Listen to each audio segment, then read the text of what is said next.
This week, we are taking a closer look at parenting and the styles and stages of parenting.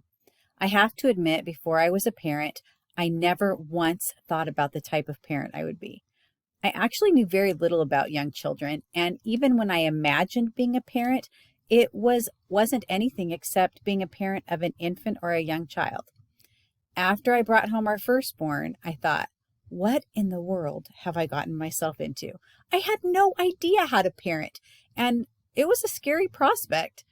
Now, 25 years later, I'm still learning, but I'll talk a little bit more about that in a few minutes. Perhaps one of the most familiar or common models when referring to parenting styles comes from Diana Baumrind, who divided parenting into 4 categories. As you can see from the diagram, the label attached to each type of parenting is based on the level or support and the level of demandingness. So an uninvolved parent offers very little support and places very few demands on the child. Each category has implications for the children, and several of these are addressed in our reading.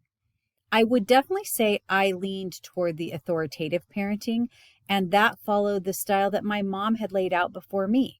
However, it was a little different because my mom was a single parent, she worked outside of the home, and didn't have as much time to devote to us. We will be examining the way we were parented in our discussion this week. Lemasters and Defane had a different way of looking at parenting styles and attached common position labels to each of their distinctions. Honestly, it's not my favorite model.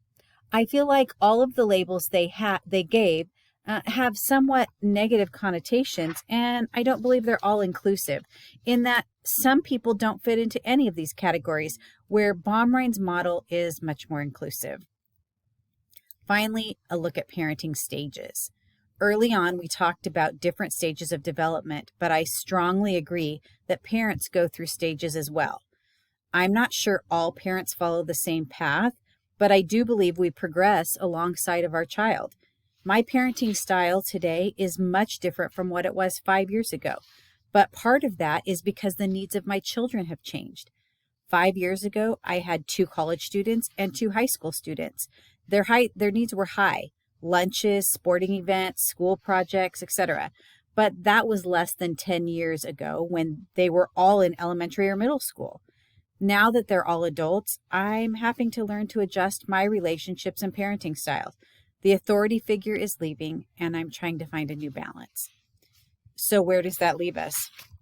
Well, parenting is a challenge. There are many rewards, but it isn't always easy or fun. Ultimately, we probably all have the same goal: to raise well-adjusted, caring, and competent individuals.